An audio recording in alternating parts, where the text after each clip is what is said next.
જય દ્વારકાધીશ મિત્રો, આપણે આગળના વિડીયોમાં મ્યુચ્યુઅલ ફંડના 3 પ્રશ્નો વિશે વાત કરી હતી. આજે બીજા 3 પ્રશ્નો છે એના વિશે વાત. પહેલો પ્રશ્ન છે કે મ્યુચ્યુઅલ ફંડમાં નોમિનેશન એટલે શું? તો આપણે ગુજરાતી ભાષામાં સમજીએ. નોમિનેશન એટલે વારસાઈ.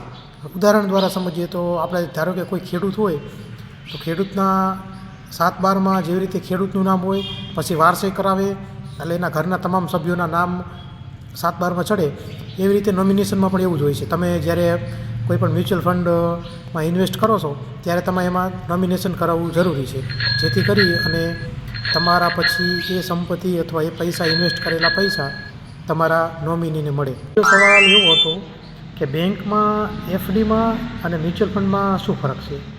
તો બેંક એફડીમાં ફિક્સ વ્યાજ હોય છે 7 થી 8% જેવું, જ્યારે મ્યુચ્યુઅલ ફંડમાં એવું ફિક્સ વ્યાજ હોતું નથી, ફિક્સ રિટર્ન હોતું નથી.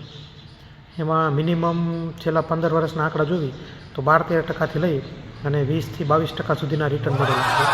તમે કઈ સ્કીમ પસંદ કરો છો, ક્યાં સુધી તમે એમાં હોલ્ડ રાખો છો પૈસા તમારા, એના ઉપર ડિપેન્ડ કરે છે. બેંક એફડી કરતાં તો સારું જ છે, કારણ કે બેંક એફડીમાં 6 થી 8%, આમાં 13-14%થી 20-22% સુધીનું. ઘણા લોકોનો એ પ્રશ્ન હતો કે આપણે જે એસઆઈપી કરવી છે, ધારો કે 5000, તો શું એક જ મ્યુચ્યુઅલ ફંડના ઇન્વેસ્ટ કરવી જોઈએ?